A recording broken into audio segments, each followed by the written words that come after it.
Hi friends, welcome back to study classes. तो प्यारे दोस्तों, हमारी रिवीजन सीरीज में मैं फिर से आपके साथ आज जुड़ चुका हूँ और आज आपके साथ करने वाले हैं कुछ गरम गरम लॉस पे चर्चा। जनाब, जो इंपॉर्टेंट लॉस हैं आपके एग्जामिनेशन पर्सपेक्टिव से, उन सभी को आज हम डिस्कस करेंगे। लीगल एस्पेक्ट्स ऑफ बिजनेस की बात करें तो यूजीसी नेट कॉमर्स में जो आपका एक इंपॉर्टेंट यूनिट है, उसको यहाँ पे हम डिस्कस करने वाले हैं, रिवाइज करने वाले हैं। प्रीवियस ईयर क्वेश्चंस को भी साथ साथ लेकर चलेंगे। तो आइए फटाफट से अपने सेशन को शुरू करते हैं। और प्लीज छोटा सा रिक्वेस्ट मेरा मान लीजिए कि इस वीडियो को लाइक कर दीजिए। इससे बहुत मोटिवेशन हमें मिल जाता है ऐसे और सेशंस यूट्यूब पे लाने का। आइए अब फटाफट से सेशन की तरफ बढ़ते हैं। तो प्यारे दोस्तों, आज का हमारा रिवीजन एजेंडा कुछ इस तरीके से रहने वाला है। हम आपके साथ डिस्कस करेंगे इंडियन कॉन्ट्रैक्ट एक्ट के कुछ इंपॉर्टेंट टॉपिक्स, फिर बात करेंगे कुछ स्पेशल कॉन्ट्रैक्ट्स की, फिर आ जाएंगे सेल ऑफ गुड्स एक्ट के ऊपर, और फिर नेगोशिएबल इंस्ट्रूमेंट्स एक्ट के जो बेसिक पॉइंट्स हैं उनको कवर करेंगे। एलएलपी एक्ट की बात करेंगे, कंपनीज की वाइंडिंग अप की बात करेंगे, आरटीआई एक्ट को भी डिस्कस करेंगे। और जनाब, हमारा जो हॉट टॉपिक है, बहुत ज्यादा न्यूज में रहता है, GST, goods and services tax, उसको भी आपके साथ रिवाइज करेंगे। तो इन सभी टॉपिक्स के साथ साथ प्रीवियस ईयर क्वेश्चंस भी रहने वाले हैं जो रिसेंट एग्जामिनेशंस में पूछे गए हैं। तो आप साथ साथ उनको अटेम्प्ट करने की कोशिश जरूर कीजिएगा। चलिए तो बात करते हैं जी हमारे इंडियन कॉन्ट्रैक्ट एक्ट 1872 की। तो इंडियन कॉन्ट्रैक्ट एक्ट 1872 बहुत पुराना कानून है। It came into force on 1 सितंबर 1872 और आज के समय में पूरे भारत पे, पूरे इंडिया पे ये अप्लाई करता है। देखो, कॉन्ट्रैक्ट जो है, कॉन्ट्रैक्ट का मतलब है जी एग्रीमेंट जो कि लीगली इन्फोर्सेबल है। तो ऐसा कोई एग्रीमेंट जो कि लीगली इन्फोर्सेबल नहीं है उसे कॉन्ट्रैक्ट नहीं बोला जाता। तो क्या क्या स्टेजेस रहते हैं आपके कॉन्ट्रैक्ट फॉर्मेशन में? पहले तो एक पार्टी दूसरी को कोई ऑफर देगी, प्रपोजल देगी, सामने वाली उसे एक्सेप्ट करेगी तो हमारा प्रॉमिस बन जाएगा। दोनों एक दूसरे को प्रॉमिस करेंगे, दोनों का प्रॉमिस एक दूसरे के लिए कंसीडरेशन बन जाएगा और ये जो है आपका एग्रीमेंट जो है वो तैयार हो जाएगा। एग्रीमेंट जब आपका लीगली इन्फोर्सेबल हो जाता है, कानून में इन्फोर्सेबल हो जाता है, कोर्ट ऑफ लॉ में इन्फोर्सेबल हो जाता है, तो फिर वो फाइनली हमारा कॉन्ट्रैक्ट जो है वो बन जाता है। तो ये सीक्वेंस याद रखनी आपको बहुत जरूरी है। कॉन्ट्रैक्ट वैलिड कब होते हैं? कौन से कॉन्ट्रैक्ट को वैलिड कहेंगे? तो अगर उसमें पार्टीज की कंसेंट फ्री है, यानी कि जबरदस्ती कंसेंट नहीं ली गई, जबरदस्ती प्रॉमिस नहीं कराया गया, पार्टीज कॉम्पिटेंट हैं, आपकी कॉम्पिटेंट पार्टीज होती है जो कि मेजॉरिटी एज की हो, 18 साल से ऊपर की उम्र की हो, साउंड माइंड की हो, पागल नहीं होनी चाहिए, डिस्क्वालिफाइड नहीं होनी चाहिए। जैसे आपका कोई एलियन एनिमी है, दूसरे एनिमी देश का कोई नागरिक है, तो वे आपके डिस्क्वालिफाइड होते हैं। तो अगर ये सारी कंडीशंस पूरी हो रही है तो पार्टीज आपकी कॉम्पिटेंट हो जाएंगी। और जो कंसीडरेशन है वो लॉफुल होनी चाहिए। कंसीडरेशन ऐसा नहीं होना चाहिए तुमने पैसे दिए तो मैं उसका मर्डर कर दूंगा। ऑब्जेक्ट कॉन्ट्रैक्ट का लीगल होना चाहिए, इलीगल काम के लिए कॉन्ट्रैक्ट नहीं होंगे। और ऐसे कॉन्ट्रैक्ट भी नहीं होने चाहिए जो कि एक्सप्रेसली वॉइड डिक्लेयर किए गए हों, जैसे agreement in restraint of marriage, agreement in restraint of trade, या फिर ऐसे एग्रीमेंट जो कि आपको कोर्ट जाने से मना करते हैं, रोकते हैं, इन्हें माना गया एक्सप्रेसली वॉइड। दो पार्टीज कम से कम होनी जरूरी है जी। उनकी इंटेंशन होनी चाहिए लीगल रिलेशन बनाने की। अगर इंटेंशन लीगल रिलेशन बनाने की नहीं है तो फिर वैलिड कॉन्ट्रैक्ट यहां पे नहीं बनेगा। और पॉसिबिलिटी ऑफ परफॉर्मेंस होनी जरूरी है। तो हम कहते हैं कि भाई हम आपको मैजिक से सोना खजाना ढूंढ के दिखाएंगे, तो ये तो इम्पॉसिबल ही है। तो this is going to be again not a valid contract, rather a void contract. अगर बात करें कॉन्ट्रैक्ट विद माइनर, तो contract with minor is void ab initio. Minor के साथ आपने एग्रीमेंट किया, it is going to be void ab initio. ये शुरू से वॉइड रहने वाला है, void from the very beginning. Minor major बन गया तब भी आप इसकी रेटिफिकेशन नहीं करा सकते। बट हाँ, माइनर यहां पे बेनिफिशियरी बन सकता है, किसी कॉन्ट्रैक्ट का बेनिफिशियरी हो सकता है। आप माइनर के पेरेंट या फिर गार्डियन को भी यहां पे बाइंड नहीं कर सकते। बट अगर आप माइनर को नेसेसरी सप्लाई कर रहे हैं तो फिर कुछ केसेस में आपको जो है पेमेंट का राइट यहां पे दिया गया है। और अगर बात करें टाइप्स ऑफ कॉन्ट्रैक्ट की, कि कौन कौन से टाइप्स ऑफ कॉन्ट्रैक्ट हमारे पास होते हैं, तो on the basis of validity अगर हम बात करें तो वैलिड कॉन्ट्रैक्ट हमारे हो सकते हैं जिसमें ये सारी खूबियां प्रस्तुत हैं, प्रेजेंट है। वॉइड हो सकते हैं जिसमें ये खूबियां कोई ना कोई प्रेजेंट नहीं है, जैसे आपका जो कंसिडरेशन है लॉफुल नहीं है, जैसे यहां पे कॉन्ट्रैक्ट आपका इम्पॉसिबल है तो फिर वॉइड हो जाएगा। वॉइडेबल हो सकता है यानी कि एक पार्टी की तरफ से उसे वॉइड डिक्लेयर किया जा सकता है। तो आपने किसी की कंसेंट ली थी जोर जबरदस्ती करके, तो फिर उसके बिहाफ पे ये कॉन्ट्रैक्ट को वॉइड डिक्लेयर किया जा सकता है। इलीगल कॉन्ट्रैक्ट जिसका ऑब्जेक्टिव इलीगल है, ड्रग्स में ट्रेड करना, ऐसा टाइप। अनएनफोर्सेबल जिसमें कोई टेक्निकल लिमिटेशन हो गई है और उसकी वजह से अब आप इसको इन्फोर्स नहीं कर सकते, जैसे वो राइटिंग में नहीं है, टाइम बार हो चुका है। On the basis of formation भी हम अपने कॉन्ट्रैक्ट्स को क्लासिफाई कर सकते हैं। एक्सप्रेस जो कि राइटिंग में है, इंप्लाइड जो कि आपके कंडक्ट से आपके जो कॉन्ट्रैक्ट बन गए, एग्रीमेंट बन गए हैं। क्वासाई, क्वासाई मतलब यहाँ पे कुछ कॉन्ट्रैक्ट्स आपके अपने आप बन जाते हैं। दीज आर क्वासाई कॉन्ट्रैक्ट्स, इनको आगे डिस्कस करेंगे। और आजकल तो ऑनलाइन कॉन्ट्रैक्ट्स बन रहे हैं जिन्हें ई कॉन्ट्रैक्ट्स बोला जाता है। इसके बाद है जी बाय परफॉर्मेंस, तो जिसमें दोनों पार्टीज ने अपनी परफॉर्मेंस पूरी कर दी, वो आपके एग्जीक्यूटेड है। जिसमें अभी किसी पार्टी की परफॉर्मेंस पेंडिंग है तो वो एग्जीक्यूटरी है, दोनों की पेंडिंग है तो बायलेटरल एग्जीक्यूटरी, एक की पेंडिंग है तो यूनिलेटरल एग्जीक्यूटरी। इसके अलावा हमारे पास वेजरिंग एग्रीमेंट भी हो सकते हैं। तो ये बेसिकली आपकी नॉर्मली बेटिंग एग्रीमेंट है, आप बेट लगा रहे हैं बारिश होगी नहीं होगी, ऐसे टाइप के।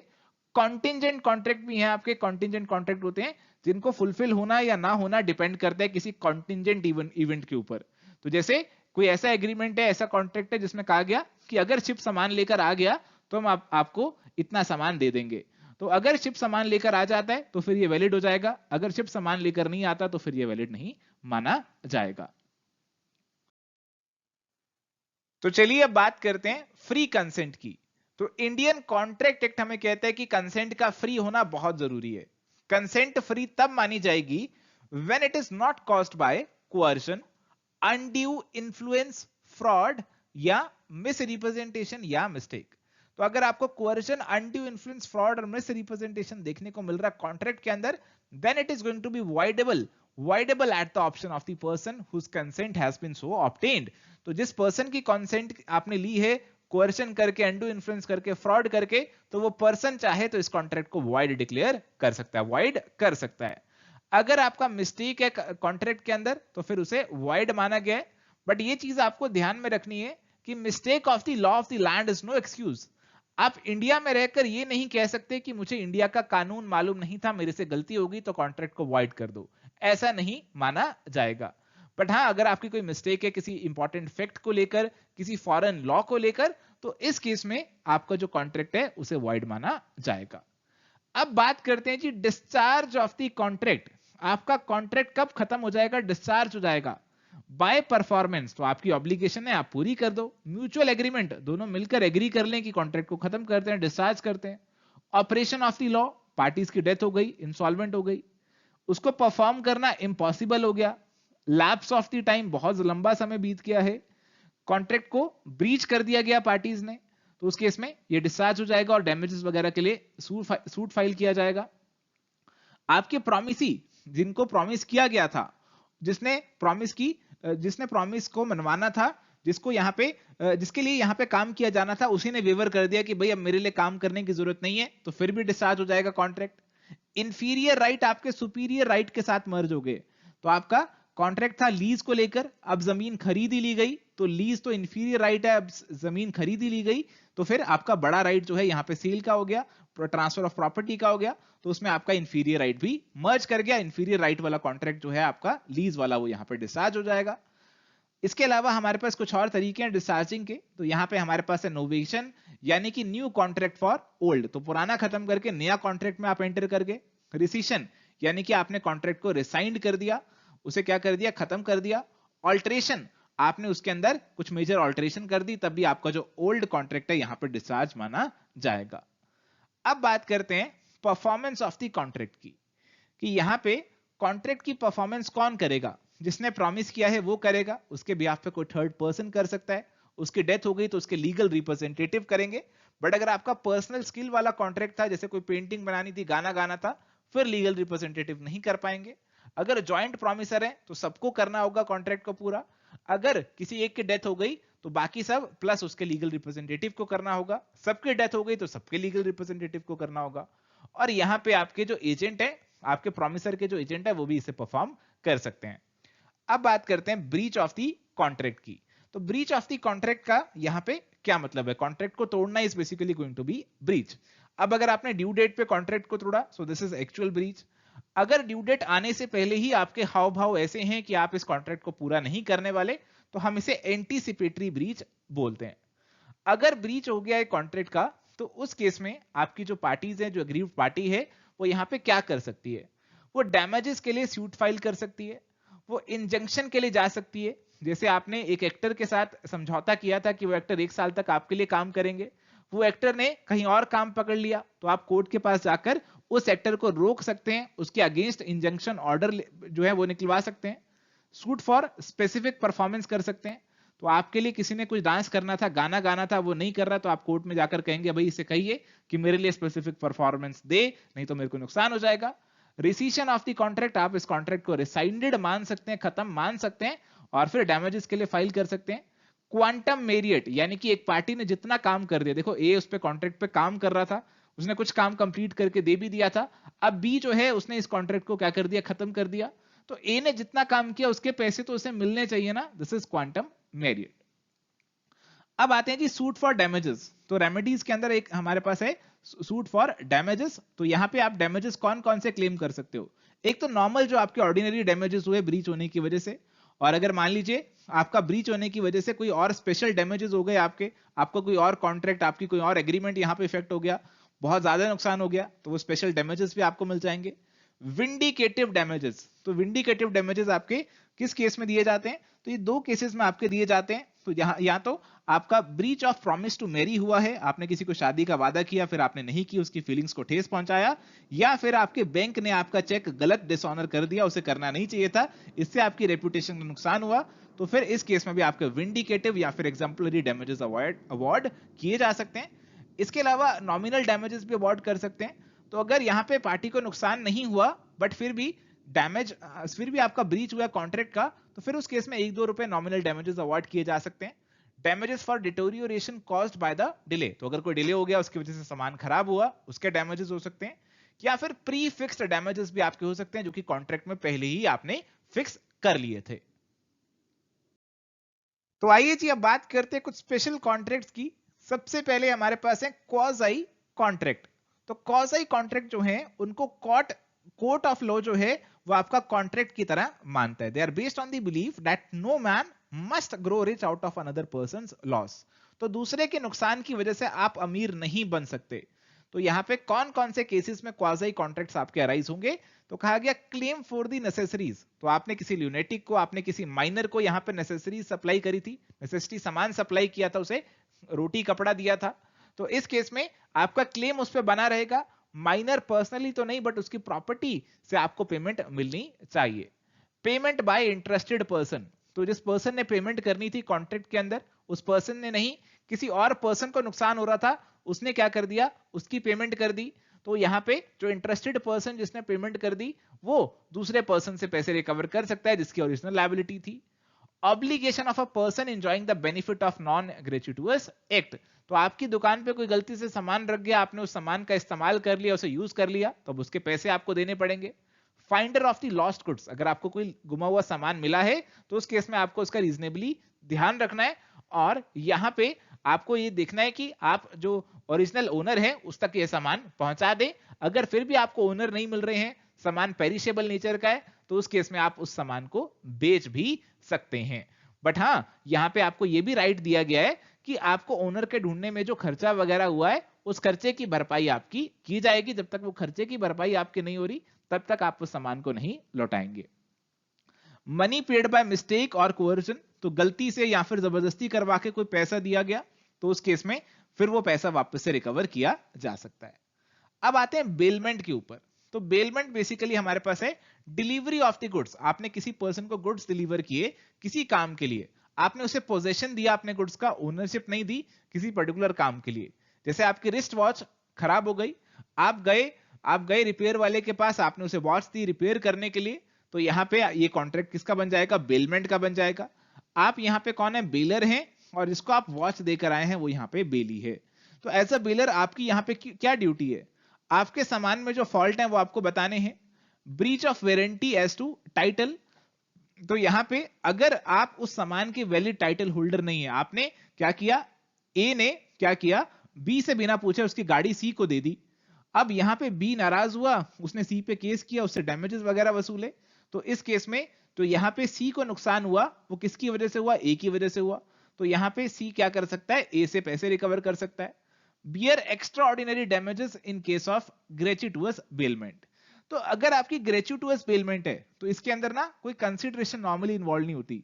जैसे आपने अपने दोस्त से कहा कि भाई मेरे को आज घूमने जाना है, मेरे को किसी काम से जाना है, तो मुझे अपनी गाड़ी दे दो। तो उसने कहा कि कोई बात नहीं, मेरी गाड़ी आप ले जाओ।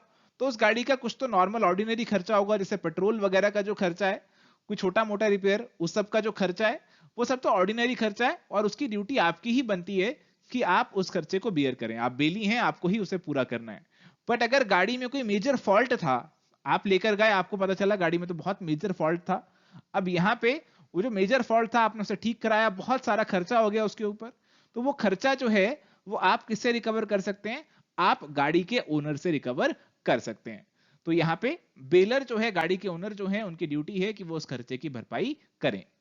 अगर बात करें ड्यूटीज ऑफ दी बेली की, तो जिनको सामान दिया गया है, सामान का ख्याल रखना है, अपने सामान के साथ मिक्स नहीं करना, उनका कोई अनऑथराइज्ड इस्तेमाल नहीं करना है, और सामान पे काम हो जाने के बाद उसे वापस कर देना है। और अगर उस सामान में कोई प्रॉफिट हो गया, मुनाफा हो गया, तो जैसे गायें जो है बेलर ने बेली के पास रखी थी, अब उस गाय ने क्या किया, बछड़ा दिया, तो बछड़ा और गाय दोनों वापस करनी पड़ेंगी। जो बेली जो है आपके, वो गुड्स को रिटेन कर सकते हैं। आपने घड़ी रिपेयर के लिए दी थी, आपका पर्सन जो है वो घड़ी आपकी रख सकता है जब तक आप उसके लेबर के स्किल के चार्जेस पे नहीं करते हैं। अब आते हैं जी प्लेज के ऊपर। तो प्लेज का मतलब होता है आपने गुड्स को गिरवी रखा for the payment of the debt. तो it is bailment of goods as a security for the payment of the debt. तो जो यहां पे गिरवी रख रहा है उसे यहां पे पॉनर बोला जाता है, और दूसरी पार्टी जो है जिसके पास गिरवी रखा गया है उसे यहां पे पोनी बोला जाता है। अगर राइट्स ऑफ द पॉनर की बात करें, तो यहां पे राइट्स ऑफ द पॉनर हमारे पास ये हैं कि अगर उनका सामान अनऑथराइज तरीके से बेच दिया गया, हमने कुछ सामान गिरवी रखा है, कुछ सामान हमने पौनी के पास, तो अगर हमारे जो पौनी हैं उन्होंने उनका जो सामान है पॉनर का उसे अनऑथराइज तरीके से बेच दिया बिना कोई नोटिस वगैरह इशू किए, तो उस केस में वो सूट फाइल कर सकते हैं, पॉनर सूट फाइल कर सकते हैं। इसके अलावा पौनी के भी कुछ राइट्स हैं। अगर अगर जो पेमेंट होनी थी वो पेमेंट नहीं हुई, तो इस केस में वो उस पेमेंट के लिए सूट फाइल कर सकते हैं, और यहां पे क्या कर सकते हैं, पोनर को नोटिस देके उन गुड्स को बेच भी सकते हैं। कुछ केसेस के अंदर आपके नॉन ओनर जो हैं वो भी गुड्स को प्लेज कर सकते हैं, यानी कि गुड्स के मालिक नहीं है फिर भी उन्हें गिरवी रख सकते हैं। जैसे वो मर्केंटाइल एजेंट है तो प्रिंसिपल के गुड्स को गिरवी रख सकते हैं। वो सामान के को ऑनर हैं, पूरे मालिक नहीं है, फिर भी गिरवी रख सकते हैं with the other persons permission. तो ये आपके कुछ स्पेशल कॉन्ट्रैक्ट्स थे। चलिए, तो भी यहाँ पे हमारे पास सवाल है, in which of the following cases undue influence is presumed. तो ये वाला सवाल आपका कॉन्ट्रैक्ट लॉ से जुड़ा हुआ है, और आप जानते हैं कि कॉन्ट्रैक्ट लॉ के अंदर कुछ ऐसी चीजें होती हैं जो कॉन्ट्रैक्ट को वॉइडेबल बना देती हैं, और उसी के अंदर आता है अनड्यू इन्फ्लुएंस, कि अगर आपने किसी पे गलत तरीके से इन्फ्लुएंस डाला और उसे कॉन्ट्रैक्ट में एंटर करा लिया तो फिर वो आपका वॉइडेबल हो जाता है। तो यहाँ पे हमारे पास एक लिस्ट रहती है, उसमें आपके दो तरीके के केसेस दिए जाते हैं। एक केस ऐसे होता है जिसमें हम प्रिज्यूम करते हैं कि yes there is undue influence, और कुछ केस ऐसे रहते हैं जिसमें हम ये मानते हैं कि अनड्यू इन्फ्लुएंस नहीं है। और अगर मैं आपको एग्जांपल दूं कि कौन से केसेस में ये माना जाता है कि अनड्यू इन्फ्लुएंस हुआ ही होगा, पेरेंट और चाइल्ड, पेरेंट डोमिनेटिंग पोजीशन पे चाइल्ड को डोमिनेट कर सकता है। इसके अलावा आपका डॉक्टर और पेशेंट जो है, इसमें हम प्रिज्यूम करते हैं कि अनड्यू इन्फ्लुएंस हुआ ही होगा। इसके अलावा आपका जो गुरु है और डिसिपल यानी कि चेला, ऐसे कुछ केसेस हैं जहां पे ये मान लिया जाता है कि अनड्यू इन्फ्लुएंस होगा, और हमारे पास ये इनको प्रूव करना पड़ता है, जो पेरेंट है, डॉक्टर है, आपका जो गुरु है, इनको प्रूव करना पड़ता है कि हमने अनड्यू इन्फ्लुएंस नहीं किया। अगर ये ऐसा कहते हैं कि नहीं किया तो इनको खुद प्रूव करना पड़ेगा। इसके अलावा दूसरे साइड पे कुछ ऐसे केसेस आते हैं जिसमें हम ये मानते हैं कि कोई अनड्यू इन्फ्लुएंस नहीं हुआ होगा, जैसे हस्बैंड वाइफ का केस है, आपका प्रिंसिपल एजेंट का केस है, आपका क्रेडिटर डेटर का केस है, आपका लैंडलॉर्ड और टेनेंट का केस है। तो इन सभी केसेस में हम ये मानते हैं कि अनड्यू इन्फ्लुएंस नहीं हुआ होगा, और अगर हमारे पास ये वीकर पार्टीज कह रही हैं, जैसे वाइफ कह रही है, एजेंट कह रहा है, डेटर कह रहा है, या टेनेंट कह रहे हैं कि यहाँ पे अनड्यू इन्फ्लुएंस गलत नाजायज फायदा उठाया गया है, तो इन्हीं को प्रूव करना पड़ेगा, कि अनड्यू इन्फ्लुएंस यहाँ पे हुआ था। कोर्ट में, लॉ में ऐसी प्रिजम्पशन नहीं ली जाती। तो अगर हम ऑप्शंस को यहाँ पे देखते हैं तो केवल पेरेंट और चाइल्ड वाला ऐसा केस है जहां पे हम प्रिज्यूम कर सकते हैं लॉ के अंदर ही कि अनड्यू इन्फ्लुएंस का इस्तेमाल हुआ होगा। बाकी वाले केसेस में हमारे पास डेटर, टेनेंट और वाइफ को प्रूव करना पड़ेगा कि ऐसा अनड्यू इन्फ्लुएंस यहाँ पे किया गया है। तो correct answer is going to be option number 4। ये केसेस आपको याद रखने होंगे एग्जामिनेशन पर्सपेक्टिव से। चलिए, तो यहाँ पे सवाल है, if a new contract is substituted in place of an existing contract it is called. इसको वेवर, वेवर के अंदर तो आपने वेव ही कर दिया कि भैया कॉन्ट्रैक्ट को खत्म करो, आपकी जो ऑब्लिगेशन है उसको वेव ऑफ कर दो। रेमिशन, नोवेशन, ऑल्टरेशन। अब ऑल्टरेशन के अंदर आप एग्जिस्टिंग कॉन्ट्रैक्ट को ऑल्टर करोगे, और ये जो नोवेशन है, नोवेशन का मतलब भी कुछ नया है, ठीक है, इनोवेशन, नोवेशन, ये कुछ नए से जुड़ा हुआ है, तो आप पुराने को खत्म करके एक न्यू कॉन्ट्रैक्ट बना रहे हो, तो that is refer to as novation. Answer यहाँ पे ऑप्शन नंबर 3 का प्यारे दोस्तों बन जाएगा। चलिए, coming to the next question, arrange the following points section wise from section 14 to 18 of the Indian contract act. अब इंडियन कॉन्ट्रैक्ट एक्ट के अंदर ना हमारे पास कुछ प्रोविजंस हैं फ्री कंसेंट से जुड़े हुए, कि देखो फ्री कंसेंट का होना बहुत जरूरी है किसी भी वैलिड कॉन्ट्रैक्ट के लिए, और कुछ ऐसे एलिमेंट्स हैं जो कंसेंट को यहाँ पे अफेक्ट कर सकते हैं, और अगर ये एलिमेंट्स आ जाएं तो कंसेंट फ्री नहीं रहती। तो यहाँ पे आपको इनको अरेंज करना है, कौन सा पहले आएगा कौन सा बाद में आएगा। अगर हम सेक्शंस की बात करें तो यार लॉजिकली सोचो, देखो जब आप पढ़ते हो कॉन्ट्रैक्ट लॉ को तो कौन सा पहले पढ़ते हो कौन सा बाद में पढ़ते हो, तो कौन सा पहले आता है कौन सा बाद में आता है, इसी सीक्वेंस में आप अरेंज कर दो, आपके सेक्शंस ऑटोमेटिकली लग जाएंगे।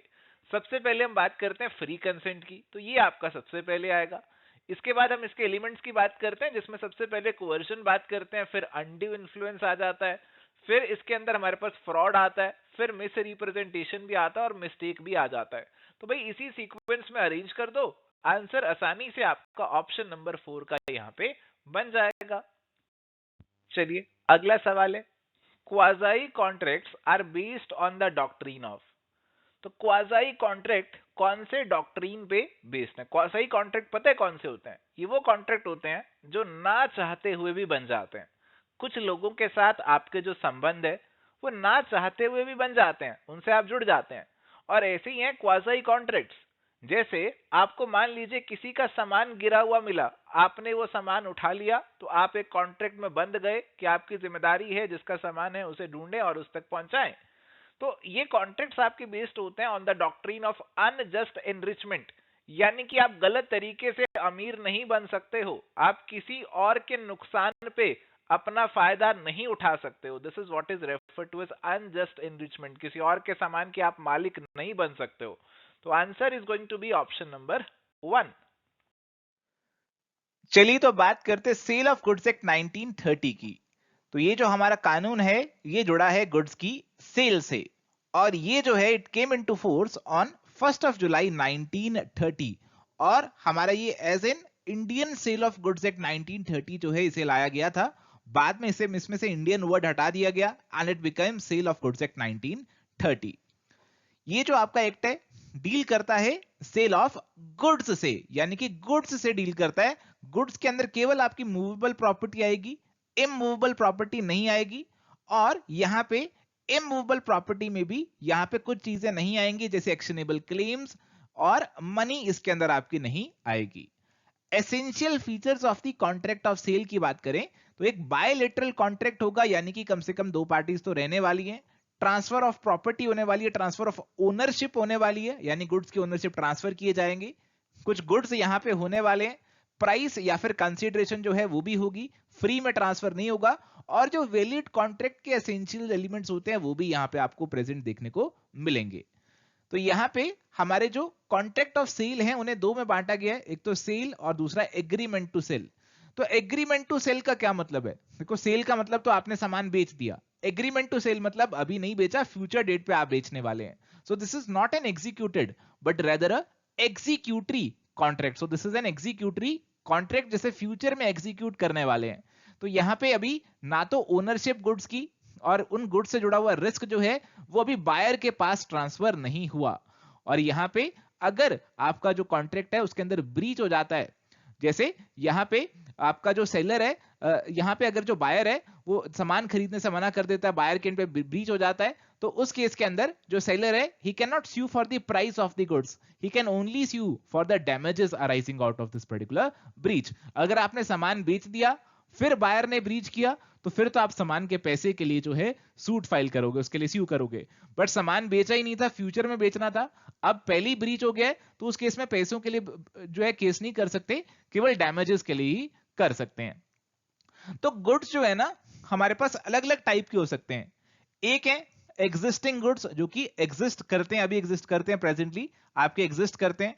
फ्यूचर गुड्स जो कि अभी फ्यूचर में मैन्युफैक्चर किए जाएंगे, बनाए जाएंगे। कॉन्टिंजेंट गुड्स जो कि अभी अवेलेबल होंगे या नहीं होंगे, डिपेंड करता है किसी और इवेंट के ऊपर। एग्जिस्टिंग गुड्स को भी हम तीन में बांट सकते हैं। स्पेसिफिक गुड्स जिन्हें आपने कॉन्ट्रैक्ट के टाइम पे स्पेसिफाई कर लिया कि ये वाले गुड्स हैं। इसके अलावा असर्टेंड और अनअसर्टेंड भी हो सकते हैं। तो जो गुड्स अभी कॉन्ट्रैक्ट के टाइम पे आपने असर्टेन नहीं किए वो आपके अनअसर्टेंड रहने वाले हैं, और बाद में उन्हें जो है असर्टेन कर लिया जाएगा तो फिर वो असर्टेंड गुड्स यहां पे बन जाएंगे। देखो delivery is again a very important element of the sale of goods contract. और डिलीवरी आपकी तीन तरीके की हो सकती है। या तो आप एक्चुअल डिलीवरी कर दें, सामान जो है एक्चुअल में डिलीवर करा दें, जैसे अमेजॉन वाला, फ्लिपकार्ट वाला आपके घर आके सामान एक्चुअली में आपको डिलीवर करता है। इसके अलावा एक कंस्ट्रक्टिव डिलीवरी, यानी कि जहां सामान था वहीं पड़ा, कोई कस्टडी में चेंज नहीं आया, जिसके पास सामान था उसी के पास सामान पड़ा है, पर अब हमने उसे एक पर्सन को कह दिया कि अब ये सामान तुमने मेरे बिहाफ पे नहीं, जिसको मैंने बेच दिया उसके बिहाफ पे रखा हुआ है। सिंबॉलिक डिलीवरी भी हमारी हो सकती है, जहां पे हमने केवल सामान की जो बिल है, सामान की जो रसीद है, उसे यहां पे ट्रांसफर कर दिया। अब यहां पे एक बहुत अच्छा, यहां पे एक प्रोवर्ब इसे कह सकते हैं, एक बहुत यहां पे पॉपुलर ये टर्म है, nemo dat quod non habet. इसका मतलब है कि no one can pass a better title than he himself has. तो अगर आप किसी चीज के मालिक नहीं हो तो आप उस चीज का मालिक किसी और को भी नहीं बना सकते। अगर आपके पास चोरी का पेन है, आप किसी को 10 रुपए में वो पेन बेच देते हो, तो जिसको आपने पेन बेचा वो उस पेन का मालिक नहीं माना जाएगा, चाहे उसने आपसे गुड फेथ में वो पेन लिया हो। आपके पास वैलिड टाइटल नहीं था तो आप किसी और को भी वैलिड टाइटल ट्रांसफर नहीं कर सकते। तो एक इंपॉर्टेंट बात जो कि आपको समझनी होगी। इसके अलावा जी यहां पे हमारे पास कंडीशन और वारंटी, दो ब्रीचेस यहां पे हमारे पास आते हैं। कंडीशन क्या होती है? कंडीशन वो चीज है जो कि आपके कॉन्ट्रैक्ट का मेन एलिमेंट है। जैसे आपने गाड़ी खरीदनी थी और बताया था सामने वाले को कि भाई मेरी गाड़ी की जो माइलेज है कम से कम मेरे को कितनी चाहिए, आपने कहा मेरे को कम से कम 25 की जो है माइलेज चाहिए, किलोमीटर पर लीटर 25 की माइलेज मुझे चाहिए। बट आपने देखा कि वो गाड़ी जो है वो 15 से ऊपर की माइलेज दे ही नहीं सकती, देने वाली वो नहीं है। तो उस केस में this is what, this is breach of an essential condition. ये तो आपकी मेन शर्त थी जो कि यहां पे टूट गई। तो इस केस में आप कॉन्ट्रैक्ट को खत्म कर सकते हो, रेपुडिएट कर सकते हो, और साथ ही साथ डैमेजेस भी हैं, क्लेम कर सकते हो। तो कॉन्ट्रैक्ट को पूरा का पूरा यहां पे खत्म आप कर सकते हो।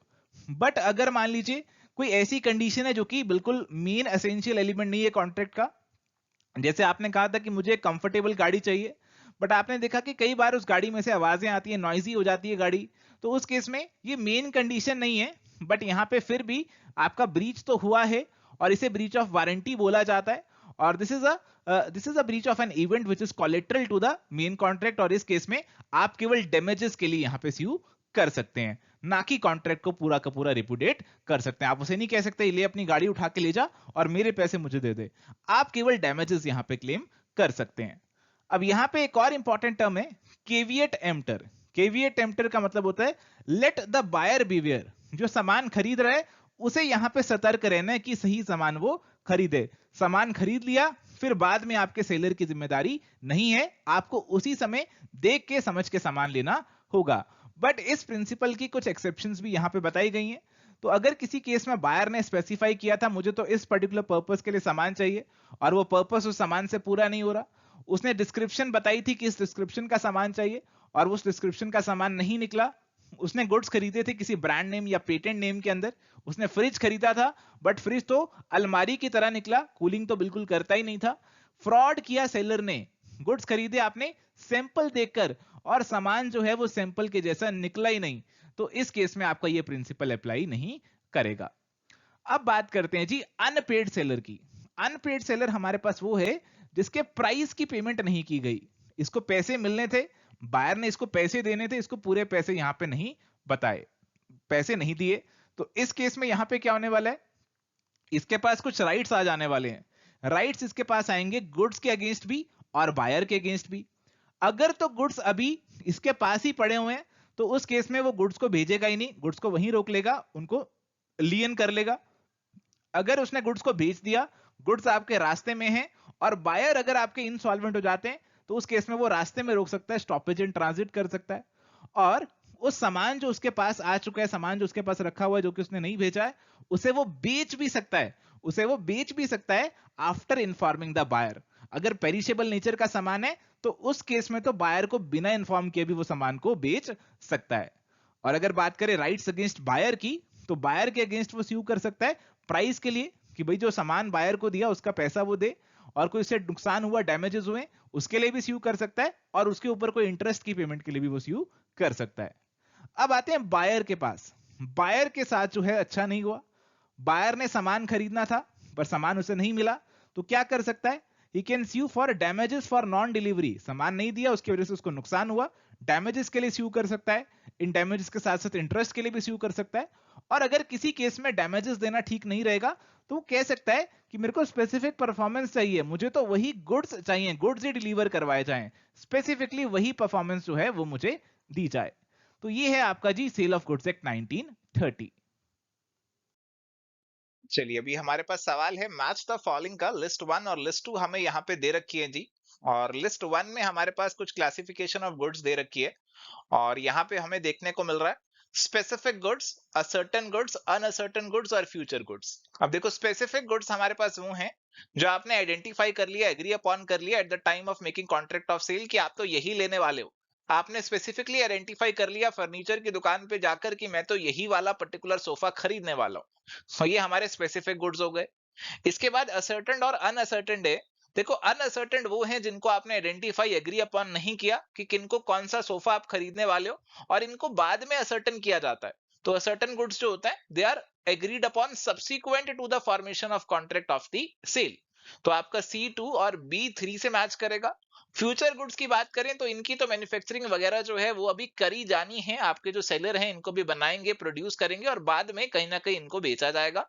और इसीलिए हमारी जो करेक्ट मैचिंग बनेगी that is going to be as per option number 1। चलिए तो भी अगला सवाल हमारे पास है which of the following item is included in the definition of the term goods as per the sale of goods act 1930। तो अभी यहाँ पे ऑप्शंस आपको दे रखे हैं। देखो जो गुड्स का डेफिनेशन हमें सेल ऑफ गुड्स एक्ट 1930 में दे रखा है, उसमें कहा गया कि गुड्स के अंदर मूवेबल प्रॉपर्टी आएगी एक्सेप्ट एक्शनेबल क्लेम्स, वो उसके अंदर नहीं आएंगे, आपके मनी जो है वो उसके अंदर नहीं आएगी। ऐसी बातें डेफिनेशन में बोली गई हैं। और यहाँ पे अगर आप ऑप्शंस को रीड करते हैं, purchase of lottery tickets, decree of a court of law, actionable claims, immovable property. तो यहाँ पे प्यारे दोस्तों हमारे पास इमूवेबल प्रॉपर्टी तो कट ही गया, क्योंकि मूवेबल प्रॉपर्टी ही गुड्स में आती है। एक्शनेबल क्लेम्स को स्पेसिफिकली एक्सक्लूड कर दिया। तो अभी शायद ऑप्शन नंबर 1 और 2 में कंफ्यूजन हो रहा होगा। जो लॉटरी टिकट्स हैं उनको भी काफी सारी कोर्ट की जजमेंट्स ने कहा हुआ है कि वो गुड्स नहीं है, वो भी कहीं ना कहीं क्लेम की तरह ही होती है। जो decree of court of law है, इसके अंदर आपका एक बॉम्बे हाई कोर्ट का केस है। केस का नाम भी मैं आपको बता देता हूं। एक नाम है विठल दास विश्राम वर्सेस जगजीवन गोवर्धन दास, कुछ ऐसा नाम है केस का हमारा। और इसमें माना गया कि जो भी आपका decree of the court of law है, यानी कि जैसे आपको कोर्ट ने कहा कि आप इस पर्सन से कोई पैसे रिकवर कर सकते हो और आपने जो ऐसा हक है किसी और को दे दिया, तो ये सब जो चीजें हैं इसे गुड्स माना गया। आपके पेटेंट, कॉपीराइट, ट्रेडमार्क, गुडविल, ये सब चीजों को गुड्स माना गया। जो भी आपके राइट्स हैं, अधिकार हैं, इनटेंजिबल राइट्स हैं, उनको भी गुड्स की डेफिनेशन में इंक्लूड किया गया है। और इसीलिए यहाँ पे decree of the court of law जो है उसे भी इंक्लूड किया जाएगा गुड्स के डेफिनेशन में, और इसीलिए करेक्ट आंसर यहाँ पे आपका ऑप्शन नंबर 2 का बन जाएगा। तो चलिए आइए अब बात करते हैं नेगोशिएबल इंस्ट्रूमेंट्स एक्ट 1881 की। तो ये हमारा लॉ जो है वो क्या करता है, डिफाइन करता है, अमेंड करता है the law relating to promissory notes, bill of exchange and cheque. तो बेसिकली यहां पे बताया गया है कि आपके 3 नेगोशिएबल इंस्ट्रूमेंट्स होते हैं। सेक्शन 13 में स्पेसिफिकली बताया गया है कि 3 नेगोशिएबल इंस्ट्रूमेंट्स हैं, promissory note, bill of exchange और चेक। अगर बात करें क्लासिफिकेशन ऑफ नेगोशिएबल इंस्ट्रूमेंट्स की, तो कौन कौन से आपके इंस्ट्रूमेंट्स हो सकते हैं। देखो यहाँ पे आपके बियरर इंस्ट्रूमेंट हो सकते हैं, यानी कि जिसके पास होगा, जिसके हाथ में होगा, जो उसका बियरर होगा उसे पेमेंट मिलेगी। ऑर्डर, जिसका नाम लिखा गया है उसे पेमेंट की जाएगी। इनलैंड इंस्ट्रूमेंट, जो आपका इंडिया में बनाया गया और इंडियन रेजिडेंट के ऊपर बनाया गया या फिर इंडिया में पेबल है तो उसे इनलैंड बोला जाता है। जो बाहर बनाया गया, बाहर पेबल है, बाहर के पर्सन पे बनाया गया, तो उन्हें फॉरेन यहाँ पे इंस्ट्रूमेंट बोला जाता है। डिमांड इंस्ट्रूमेंट, जब डिमांड की जाएगी तभी उसकी पेमेंट करनी पड़ेगी, कोई एक्स्ट्रा टाइम नहीं मिलेगा। टाइम इंस्ट्रूमेंट, एक समय के बाद, 2 महीने, 3 महीने, 6 महीने, इसके बाद इनकी पेमेंट की जाएगी। इनकोएट आपके इनकम्प्लीट इंस्ट्रूमेंट और इसके अलावा कुछ एम्बिगुअस इंस्ट्रूमेंट भी हो सकते हैं। चलिए सबसे पहले हमारे पास नेगोशिएबल इंस्ट्रूमेंट जो है वो है प्रॉमिसरी नोट। प्रॉमिसरी नोट के अंदर जो है प्रॉमिस होने वाला है, जिस पर्सन ने पैसे देने हैं, जैसे एक्स ने वाई को पैसे देने हैं, तो एक्स क्या करेगा, एक्स प्रॉमिसरी नोट खुद बनाएगा कि आई प्रॉमिस टू पे वाई, कि मैं प्रॉमिस करता हूं कि मैं वाई को या फिर वाई के कहने पे किसी और को, वाई और हिज ऑर्डर, मैं उसको जो है इतने पैसे दे दूंगा आफ्टर 3 मंथ्स या फिर ऑन डिमांड। नीचे एक्स अपने यहाँ पे साइन कर देता है। तो एक राइटिंग में अनकंडीशनल अंडरटेकिंग दी, साइन दिए, बियरर को या फिर उसके ऑर्डर को पैसे यहाँ पे दे दिए जाएंगे। इसके अंदर कौन कौन सी पार्टीज हो गई, एक तो जो प्रॉमिसरी नोट बना रहा है, एक जो प्रॉमिसरी नोट आपका यहाँ पे बना रहा है आपका मेकर, यानी कि एक्स बना रहा है तो एक्स आपका मेकर हो गया। पे जिसको पेमेंट की जानी है, वाई आपके यहाँ पे पेई हो गए। होल्डर, एंडोर्सर एंड एंडोर्सी, तो यहाँ पे वाई ने क्या किया, इसे किसी और पर्सन को दे दिया, तो वाई क्या बन गए यहाँ पे, एंडोर्सर बन गए। जिस पर्सन को दिया एंडोर्सी बन गया, जिस पर्सन के पास ये इंस्ट्रूमेंट आ गया वो इसका होल्डर बन जाएगा। अगर बात करें बिल ऑफ एक्सचेंज की, तो बिल ऑफ एक्सचेंज में यहाँ पे क्या होने वाला है, तो यहाँ पे क्या है जी, एक्स ने वाई को पैसे देने हैं, तो यहाँ पे बिल ऑफ एक्सचेंज वाई बनाएगा। वाई कहेगा कि आई ऑर्डर एक्स, मैं एक्स को ऑर्डर देता हूं कि भाई मुझे या फिर मेरे ऑर्डर पे किसी और पर्सन को तुम इतने पैसे इतने दिनों बाद दोगे। और यहाँ पे नीचे क्या करेगा, एक्स अपने साइन करेगा कि मैं इसे एक्सेप्ट कर लेता हूं, एक्स हमारा यहाँ पे एक्सेप्टर होने वाला है। तो राइटिंग में अनकंडीशनल ऑर्डर है, साइन है, और पेमेंट होगी बियरर को या फिर ऑर्डर को। इसमें पार्टीज की बात करें, एक तो बनाने वाला ड्रॉअर आ गया यहाँ पे, तो यहाँ पे इसे कौन तैयार कर रहा है, यहाँ पे इसे वाई तैयार कर रहा है। एक्स है ड्रॉई जिसके ऊपर तैयार किया जा रहा है। एक्सेप्टर भी नॉर्मली आपका ड्रॉई ही रहने वाला है, यानी कि एक्स ही आपका एक्सेप्टर रहने वाला है जिसने किसे एक्सेप्ट कर लिया। पेई जिसको इसकी पेमेंट होनी है। होल्डर जिसके पास ये आया है, एंडोर्सर एंडोर्सी जैसे नॉर्मली आपने पहले केस में देखे थे। और इसमें कई बार हमें ड्रॉई इन केस ऑफ नीड भी देखने को मिलता है। अगर आपका बिल डिसऑनर हो गया, ओरिजिनल ड्रॉई ने उसे यहाँ पे डिसऑनर कर दिया, तो उस केस में ड्रॉई इन केस ऑफ नीड भी यहाँ पे हो सकते हैं। एक्सेप्टर फॉर ऑनर भी हो सकते हैं, तो अगर ओरिजिनल ड्रॉई जो है उन्होंने इसे रिफ्यूज कर दिया, तो हो सकता है कोई और पर्सन इसे एक्सेप्ट कर ले, इसको मान रखने के लिए उसने एक्सेप्टर फॉर ऑनर भी बोला जाता है। आते हैं अगले इंस्ट्रूमेंट पे जो कि हमारा है चेक। चेक बेसिकली एक बिल ऑफ एक्सचेंज की तरह ही है, और ये बैंक पे ड्रॉ किया जाता है, एक बैंक पे ड्रॉ किया जाता है। पेबल ऑन डिमांड रहता है हमेशा ये, और इसके अंदर आपकी electronic image of the cheque भी हो सकती है। तो चेक की आजकल इलेक्ट्रॉनिक इमेज आती है, पूरा का पूरा चेक नहीं जाता, तो वो भी आपको यहाँ पे चेक के अंदर ही इंक्लूड किया गया है। तो चेक की पार्टीज की बात करें, तो यहाँ पे जो चेक काट रहा है वो ड्रॉअर होगा, और बैंक इस केस में आपका ड्रॉई होगा, बैंक के ऊपर आप चेक काट रहे हैं। और बाकी पार्टीज नॉर्मली आपकी वही चलने वाली एंडोर्सर एंडोर्सी होल्डर, जो कि पहले हमने आपके साथ डिस्कस कर लिए हैं। और चेक के केस में एक बहुत इंटरेस्टिंग सा कंसेप्ट रहता है क्रॉसिंग ऑफ दी चेक का। तो आपने देखा होगा कि जो हमारे ये चेक होते हैं, इसके ऊपर कई बार ऐसे क्रॉस लगा दिया जाता है। क्रॉसिंग का मतलब है कि इस चेक को दिखाकर बैंक में आप कैश नहीं ले सकते, इसका पैसा जो है आपको अकाउंट में ही लेना पड़ेगा। अगर यहाँ पे हमारे स्पेशल क्रॉसिंग कर दी, यानी कि बैंक का नाम लिख दिया बीच में, एबीसी बैंक लिख दिया, तो केवल एबीसी बैंक के अकाउंट में ही इसके पैसे जा सकते हैं। इसके अलावा अगर हमने लिख दिया अकाउंट पे ही अगर लिख दिया, तो जिस पे इस चेक पे जिस पर्सन का नाम लिखा हुआ है, जैसे मिस्टर आर का नाम लिखा हुआ है, तो केवल मिस्टर आर के अकाउंट में ही ये जाने वाला है, और किसी के अकाउंट में इसका पैसा नहीं जा पाएगा। जनरल क्रॉसिंग में तो किसी भी अकाउंट में चला जाता, बट अकाउंट पे में तो केवल मिस्टर आर के अकाउंट में ही जाएगा। अगर maturity of the negotiable instrument की बात करें, तो अगर तो ये पेबल ऑन डिमांड है, तो जब डिमांड होगा तब इसकी पेमेंट करनी पड़ेगी। अगर इसमें केस दूसरा है, ये आफ्टर टाइम पेबल है, तो इस केस में यहाँ पे 3 डेज ऑफ ग्रेस यहाँ पे हमारे दिए जाते हैं, 3 एक्स्ट्रा ग्रेस के दिन मिलते हैं। और यहाँ पे जैसे ये बिल आपका 3 अप्रैल को मैच्योर हो रहा था, तो इसमें 3 अप्रैल को पेमेंट नहीं मानी जाएगी, इसमें 3 डेज एक्स्ट्रा हम यहाँ पे ऐड करने वाले हैं। अब अगर तीसरे दिन यहाँ पे छुट्टी हो जाती है, पब्लिक हॉलिडे हो जाती है, तो उस केस में हमारी जो मैच्योरिटी की डेट है वो पिछला दिन मानी जाएगी, ना कि अगला। तो ये चीज आपको ध्यान रखनी है कि पब्लिक हॉलिडे के केस में आपकी 1 डे पीछे हम चले जाते हैं मैच्योरिटी की फॉर्म में, ना कि एक दिन आगे लेकर जाते हैं। तो ये चीज यहाँ पे ध्यान में रखनी है। चलिए, तो अगला सवाल हमारे पास है, which of the following points are considered as essential characteristics of a promissory note. तो प्रॉमिसरी नोट के अंदर क्या जरूरी खूबियां हैं जो होनी चाहिए। It must be in writing, तो प्रॉमिसरी नोट आपका बिल्कुल राइटिंग में होना चाहिए। It must not contain an undertaking और प्रॉमिस टू पे, ये तो गलत है। इसके अंदर होगा ना प्रॉमिस पे करने के लिए कि मैं तुम्हें पे कर दूंगा, मैं प्रॉमिस करता हूं, तो ये चीज तो होगी। नॉट लिख दिया, गलत हो गया। द प्रॉमिस टू पे मस्ट बी कंडीशनल। अरे गलत है, कंडीशनल कैसे होगा? नॉन कंडीशनल होगा, अनकंडीशनल होगा, कि बिना किसी कंडीशन के आप प्रॉमिस करेंगे। आप ऐसे थोड़ी करेंगे मैं तुम्हें 10,000 दूंगा अगर तुम शादी करोगे, अगर वो शादी करेगा, तो ऐसी कंडीशन कोई नहीं है। The promissory note must be signed by the maker. हाँ, साइन तो जरूरी करना ही है, आपने प्रॉमिस किया, नीचे साइन भी आपने करो।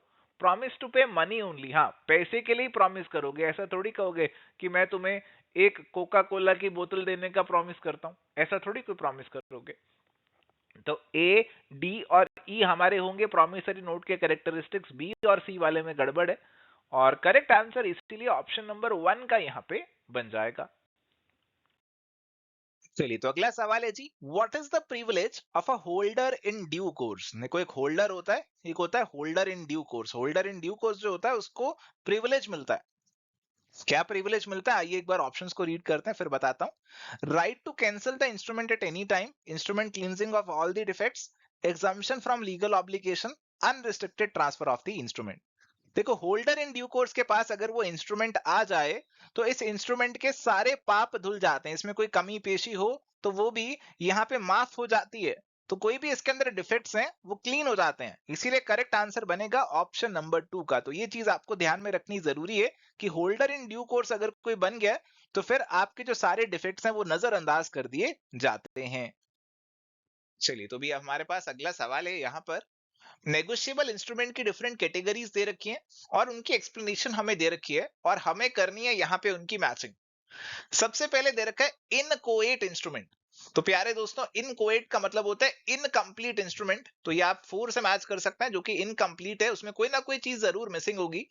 इसके बाद है एम्बिगुअस इंस्ट्रूमेंट, यानी कि बहुत एम्बिगुइटी है, पता ही नहीं लग रहा ये बिल ऑफ एक्सचेंज है या प्रॉमिसरी नोट है, सही तरीके से ड्राफ्ट ही नहीं किया गया। इसके बाद है एस्क्रो। देखो, एस्क्रो क्या होता है कि कई बार आप किसी पार्टी को नेगोशिएबल इंस्ट्रूमेंट दे देते हो और उसे कहते हो कि अभी ये वैलिड नहीं बनेगा, अभी मैंने तुम्हारे पैसे देने हैं, लोन देने हैं, अगर मैं तुम्हारा लोन 30 दिन में नहीं दे पाता तो ये डॉक्यूमेंट आपका वैलिड हो जाएगा। तो ये एक बेसिकली गिरवी की तरह आप कह सकते हैं, आप यहाँ पे कोलेट्रल की तरह आप इसका इस्तेमाल कर लेते हैं। फिक्टिशियस बिल, फिक्टिशियस वो है जिसमें आपके जो पार्टीज हैं वो एग्जिस्ट ही नहीं करते, आपके जो पार्टीज हैं वो फेक है, यहाँ पे this is a fictitious bill. और यहाँ पे करेक्ट मैचिंग जो हमारी बन रही है वो बन रही है जी ऑप्शन नंबर 3 की। चलिए जी, तो अब बात करते हैं एलएलपी यानी कि लिमिटेड लायबिलिटी पार्टनरशिप एक्ट 2008 की। तो एलएलपी हमारे पास स्पेशल काइंड ऑफ पार्टनरशिप है, और ये ऐसी पार्टनरशिप है जहां पे आपके पार्टनर्स की जो लायबिलिटी है वो लिमिटेड रहने वाली है, अनलिमिटेड नहीं होगी, लिमिटेड रहने वाली है। और इसको जो लीगल फॉर्म देता है, इसके जो जुड़े प्रोविजंस हैं वो आपको एलएलपी एक्ट 2008 में देखने को मिलते हैं और एलएलपी रूल्स 2009 के अंदर देखने को मिलते हैं, जो कि होल ऑफ इंडिया पे अप्लाई करते हैं। तो एलएलपी हमारे पास एक ऑल्टरनेटिव बिजनेस करने का तरीका है, कंपनी ना बनाए फिर भी कुछ कंपनी के फायदे लेने का एक साधन है, एलएलपी बना लो। सेपरेट लीगल एंटिटी है, यानी कि आपके पार्टनर्स अलग हैं। देखो, एलएलपी के जो पार्टनर्स हैं उन्हें बोला जाता है डेजिग्नेटेड पार्टनर्स। तो आपके पार्टनर्स अलग हैं और आपकी जो एलएलपी है वो यहां पे अलग है। परपेचुअल सक्सेशन इसमें आपको देखने को मिलता है, पार्टनर्स चाहे रहे ना रहे एलएलपी आपकी चलती जाएगी। लिमिटेड लायबिलिटी जैसे इसका एक फीचर है, जो कि एक स्पेशल फीचर है एलएलपीज का। फीचर्स की अगर बात करें तो ये एक बॉडी कॉर्पोरेट की तरह है, 2 या 2 से ज्यादा पार्टनर्स इसके अंदर होने वाले हैं और कम से कम एक जो डेजिग्नेटेड पार्टनर है वो इंडिया के अंदर रेजिडेंट होना चाहिए। एलएलपी एग्रीमेंट जो है तैयार कराया जाएगा। देखो, जैसे पार्टनरशिप की डीड बनती है ना, वैसे ही एलएलपी का एग्रीमेंट बनाया जाएगा। जैसे कंपनी का एमओए बनता है उसके इक्वेट भी आप इसे कर सकते हैं, उसके जैसा भी आप इसे समझ सकते हैं। तो इसके अंदर आपके बिजनेस से जुड़े हुए काफी सारी डिटेल्स आने वाली हैं, म्यूचुअल राइट्स और ड्यूटीज जो है पार्टनर्स की वो सारी इसके अंदर लिखी जाएंगी। और यहाँ पे म्यूचुअल एजेंसी का कंसेप्ट भी आपको देखने को मिलता है कि आपके जो सारे पार्टनर्स हैं they are the agent of the LLP.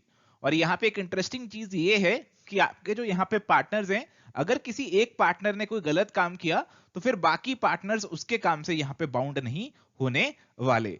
All partners are the agents of the LLP alone and are prevented from joint liability created by other partners wrongful business conduct। तो यहां पे एलएलपी के अंदर कौन कौन लोग partner बन सकते हैं? देखो, एलएलपी के अंदर आपके इंडिविजुअल पार्टनर बन सकते हैं और आपकी बॉडी कॉर्पोरेट, आपकी कंपनी भी पार्टनर बन सकती है। चाहे बाहर के लोग भी इसमें पार्टनर बन सकते हैं, बाहर की कंपनी भी बन सकती है। बट कोई अनसाउंड माइंड, कोई पागल पर्सन, कोई अनडिस्चार्ज्ड इनसॉल्वेंट है तो वो पार्टनर नहीं बन सकता। एक एलएलपी भी दूसरी एलएलपी के अंदर पार्टनर बन सकती है, एक ट्रस्ट एलएलपी के अंदर पार्टनर नहीं बन सकता। अगर बात करें एलएलपी फॉर्मेशन की, तो यहां पे आपके क्या स्टेजेस, क्या स्टेप्स रहने वाले हैं। देखो, सबसे पहले तो हमारे पास है प्री इनकॉर्पोरेशन वाला फेज। तो प्री इनकॉर्पोरेशन वाले फेज के अंदर आपको क्या करना पड़ेगा, यहां पे जो भी रिक्वायरमेंट्स है एलएलपी बनाने से पहले उनको पूरा करना पड़ेगा। जैसे कम से कम 2 पार्टनर आपके पास होने चाहिए, इंडिया में आपका ऑफिस होना चाहिए, और डायरेक्ट आपके जो पार्टनर्स है उनके पास यहाँ पे डिन नंबर भी होना चाहिए, डी पिन भी इसे बोला जाता है। तो this is designated partners identification number. तो ये नंबर होना चाहिए। तो फिर आप जो है अप्लाई करने के लिए जो है रेडी हैं, और फिर आपको अपने नाम की अप्रूवल लेनी होगी। नाम की अप्रूवल आप ले लेंगे, फिर आप जो है अपनी इनकॉर्पोरेशन जो है उसके लिए अप्लाई कर देंगे। आपका जो एलएलपी है वो इनकॉर्पोरेट हो जाएगा, और यहां पे आपको एलएल पिन जो है वो अलॉट हो जाएगा, limited liability partnership identification number. इसके बाद आप अपना एलएलपी एग्रीमेंट जो है वो यहां पे तैयार करेंगे और उसे भी फाइल करेंगे ऑनलाइन।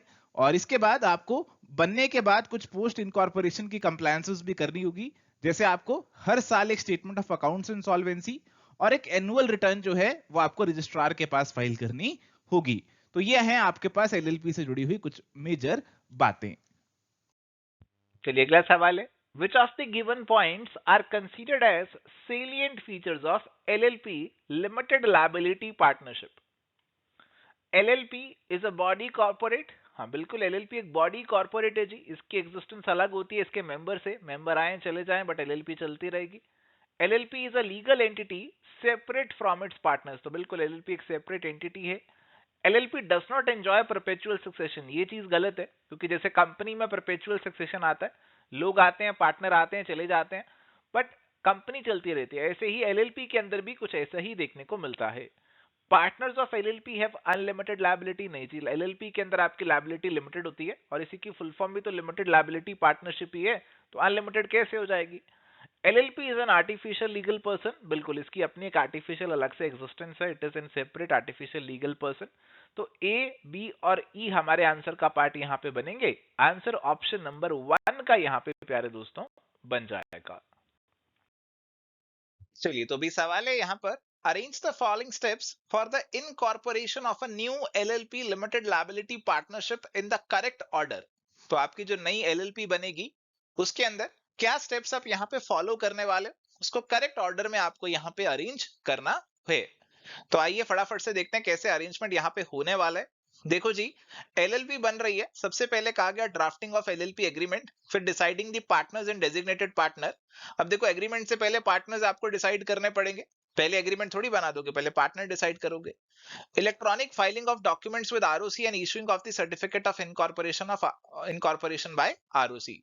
तो देखो, डॉक्यूमेंट्स तैयार होंगे, यानी कि पहले एग्रीमेंट वगैरह तैयार होगा, फिर ही आरओसी के पास आप पब्लिश करोगे। तो बी सबसे पहले होगा, ए बीच में आएगा, सी लास्ट में होना चाहिए। Checking the availability of name, तो जो भी आपको नाम रखना है वो भी आपको बीच में कहीं ना कहीं चेक करना पड़ेगा। ऑब्टेनिंग डी पिन, ये बेसिकली आपका डायरेक्टर आइडेंटिफिकेशन नंबर या डेजिग्नेटेड पार्टनर आइडेंटिफिकेशन नंबर होता है। और डिजिटल सिग्नेचर सर्टिफिकेट।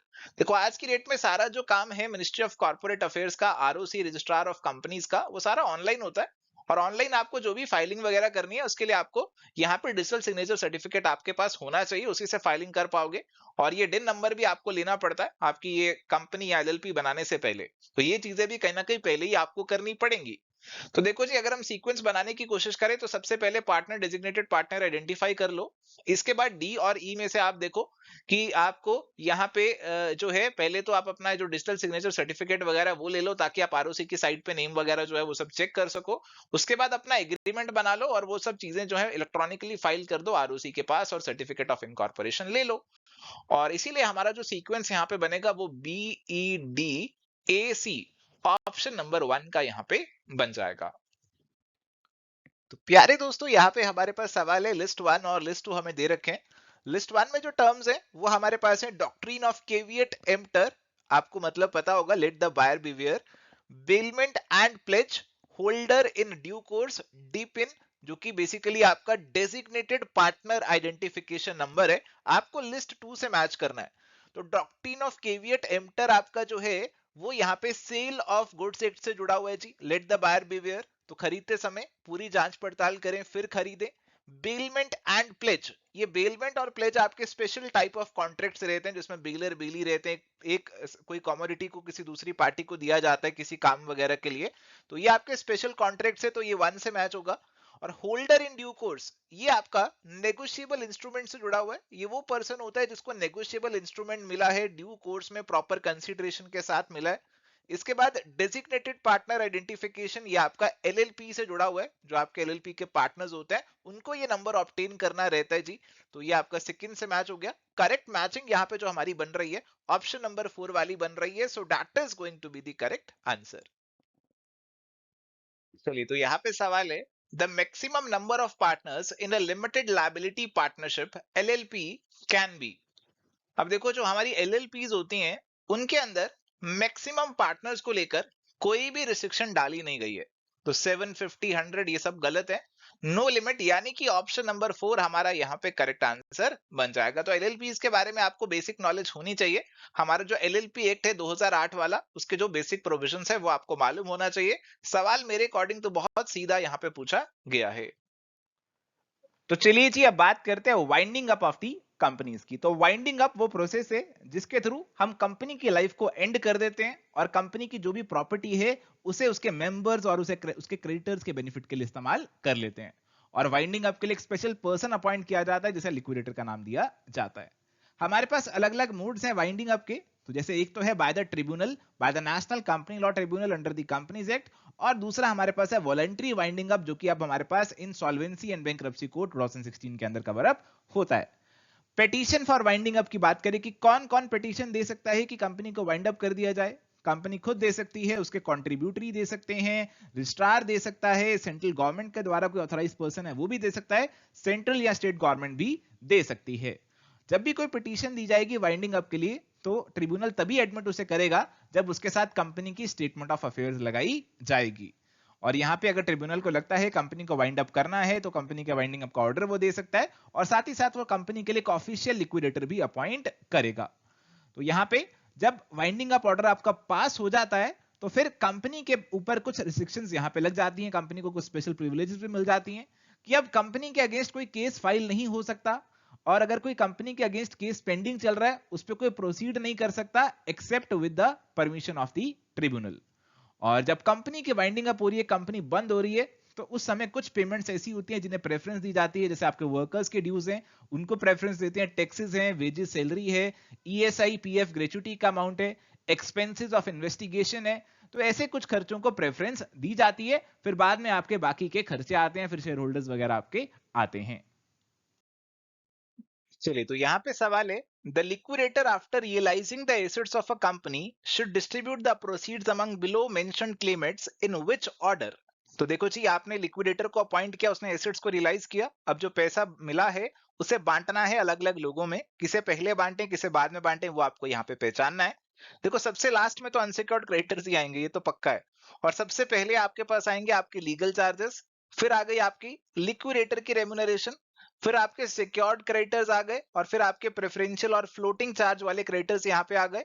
और इसीलिए आपकी जो यहाँ पे मैचिंग बन जाएगी वो बन जाएगी BACDE, यानी कि ऑप्शन नंबर 2 करेक्ट आंसर यहाँ पे हमारा बन जाएगा। चलिए, तो यहाँ पे अब सवाल है, which of the following can file a petition for winding up of a company. तो कंपनी को वाइंड अप करने के लिए, कंपनी को बंद करने के लिए कौन पिटीशन यहाँ पे फाइल कर सकता है, ये हमसे यहाँ पे पूछ रहे हैं। शेयर होल्डर है, क्रेडिटर, प्रोस्पेक्टिव क्रेडिटर है, legal heir, person authorised by the central government. आपको 4 में से 3 चूज करना है, तो बेसिकली एक एलिमिनेट करना है, और मेरे ख्याल से लीगल हेयर को आप आसानी से एलिमिनेट कर सकते हो, बाकी लोग तो पिटीशन डाल लेंगे, पर लीगल हेयर कैसे डालेंगे, और इसीलिए करेक्ट आंसर ऑप्शन नंबर 4 आपका यहाँ पे बनेगा। चलिए जी, तो अब बात करते हैं आरटीआई एक्ट 2005 की, राइट टू इंफॉर्मेशन एक्ट 2005। तो ये आपका जो एक्ट है, it came into force on 12 October 2005 and it is applicable to whole of India.